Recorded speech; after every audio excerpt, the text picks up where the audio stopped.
Assalamualaikum warahmatullahi wabarakatuh. Waalaikumsalam.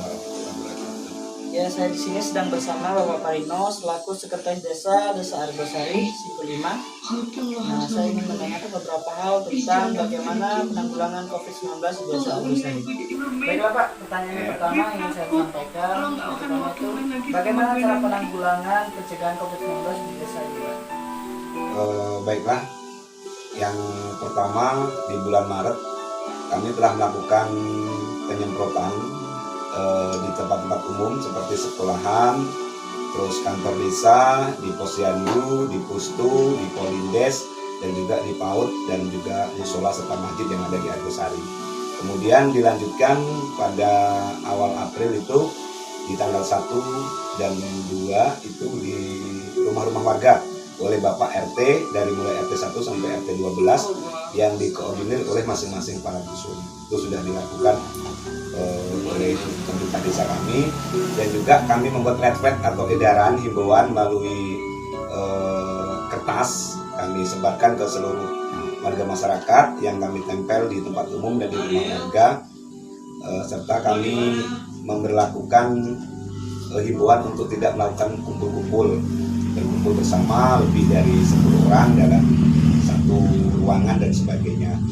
Terus kami juga membuat satu baliho pengumuman pencegahan tentang COVID, terus bagaimana cara memperlakukan hidup ini bersih, sehat dengan melakukan cuci tangan pakai sabun dan serta taat mengikuti protokoler tentang COVID-19 ini. Begitu. Dalam penerapan itu kan tidak semua orang mentaati kan Pak. Bagaimana cara mensiasati orang-orang yang ngeyel ini Pak? Kami tidak pernah istilahnya membuat satu peraturan yang melarang atau sebagainya. Kami hanya bersifat himbauan karena pandemi yang ada di desa ini tentunya akan berbeda dengan pandemi yang ada di kota. Jadi kami sebatas memberikan himbauan, tidak pernah melarang, hanya kami menghimbau agar tidak melakukan perkumpulan secara massal misalnya kan. Pertemuan-pertemuan RT juga sudah kami tiadakan dikarenakan pandemi ini. Terus kalau misal masih ada orang yang ngeyel, tidak mau pakai masker dan sebagainya, itu ya hanya sebatas kami peringatkan. Ketika memang tidak mau, akan kembali lagi kepada pribadi mereka masing-masing dengan memberikan pengertian, semisal kalau Bapak tertular sakit dan sebagainya, yang rugi bukan hanya Bapak sendiri, bisa keluarga, bisa lingkungan, bahkan bisa keluarga desa. Alhamdulillah tidak ada yang ngeyel, dalam artian mereka semua taat mengikuti aturan tersebut. Tentunya dalam hal ini kan ada dampak-dampak tersendiri kan Pak dengan kita tidak boleh berkumpul segala macam. Kira-kira ada tidak Pak dampak-dampak yang dirasakan oleh masyarakat di desa ini Pak dengan adanya pembatasan itu Pak? Kalau dengan dilakukannya pembatasan memang tidak terlalu signifikan dampaknya. Hanya kemungkinan kalau sekedar informasi dari yang seperti biasanya didapatkan sebelum adanya pembatasan, itu sih iya, tapi karena sekarang sudah ada sosial media, ada telepon dan sebagainya, hal itu tidak terasa. Yang dirasakan adalah dampaknya secara nasional. Harga karet menjadi menurun, harga sawit menjadi menurun. Banyak orang yang bekerja di perusahaan, misalnya ada di somel, ada di perusahaan jasa perbengkelan yang dikelola oleh perusahaan besar, itu dilakukan pembatasan jam kerja dan mereka justru upahnya juga ada yang dipangkas. Inilah yang dirasakan oleh masyarakat. Jadi jam kerjanya dikurangi, orangnya berkumpulnya dikurangi, otomatis mereka produktivitas dan nilai ekonomi untuk mereka juga akan berkurang. Yang istilahnya harga-harga komoditi kita macam sawit, karet, dan hasil pertanian itu memang termasuk hasil sayuran luar biasa dirasakan oleh masyarakat sini. Jadi jauh menurun lah gitu, tidak bisa mencukupi seperti apa yang mereka harapkan hasil panennya bisa untuk kebutuhan sehari-hari. Untuk perubahan yang sangat signifikan Pak antara sebelum dan sesudah adanya pandemi ini bagaimana Pak? Melakukan perubahan itu maksudnya? Perubahan yang terjadi di desa ini misalkan dulu Yasmin masih ada, sekarang mungkin tidak ada. Oh begitu, jadi dampaknya ya gitu ya.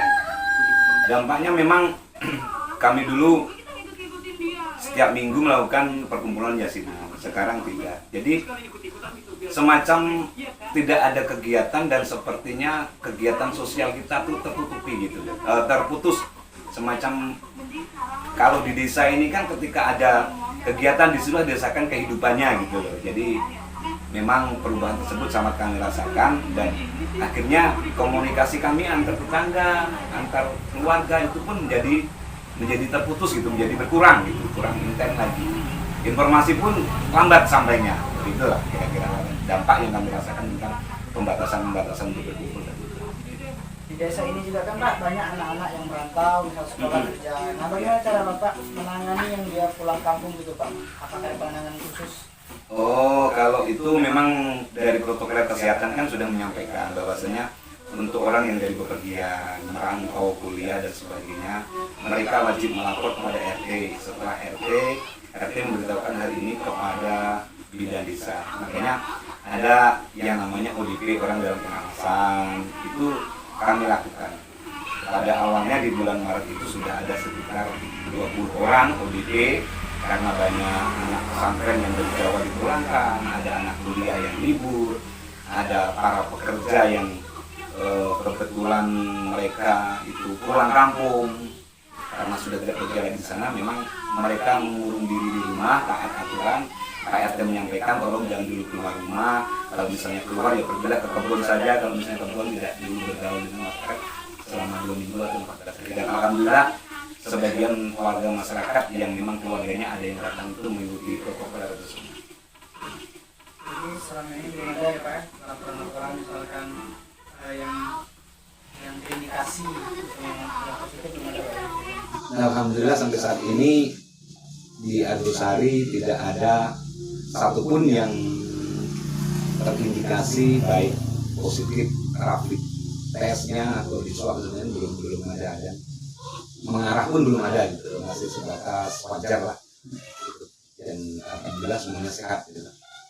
Kalau kegiatan-kegiatan rutin yang dilakukan Pak misalnya untuk bagaimana mencegah agar COVID-19 seperti kita tahu kan kalau di Selama sekarang sudah ada satu titik juga Pak dilakukan swab tes di pasar.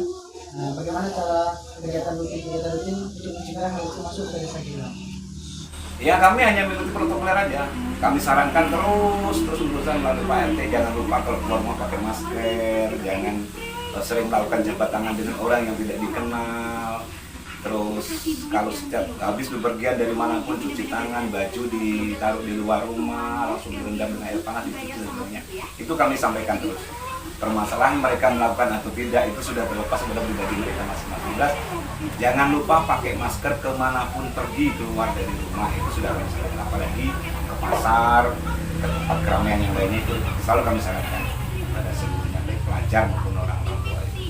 Untuk terakhir Pak, apa pesan-pesan yang ingin disampaikan kepada masyarakat khususnya di desa Argosari? Kepada warga masyarakat desa Argosari, saya harapkan semuanya tidak perlu panik, tidak perlu takut yang berlebihan, karena virus ini memang sebenarnya itu mau tidak mau itu akan bersahabat dengan kita, ada di lingkungan kita. Jadi ikuti protokol kesehatan, jangan lupa pakai masker, cuci tangan pakai sabun, terus jangan lupa jaga kesehatannya, minum vitamin, terus jaga kesehatannya dengan pola hidup sehat, tidurnya teratur, tidak terlalu bergadang malam-malam, dan hindari kerumunan orang banyak, serta jangan dulu melakukan perkumpulan-perkumpulan yang memang jika dianggap hal tersebut tidak perlu. Itu saja. Ya. Itulah tadi wawancara saya bersama Bapak Parino, Sekretaris Desa Argosari. Itulah penyampaian dari saya. Kurang lebih saya mohon maaf. Wassalamualaikum warahmatullahi wabarakatuh. Waalaikumsalam.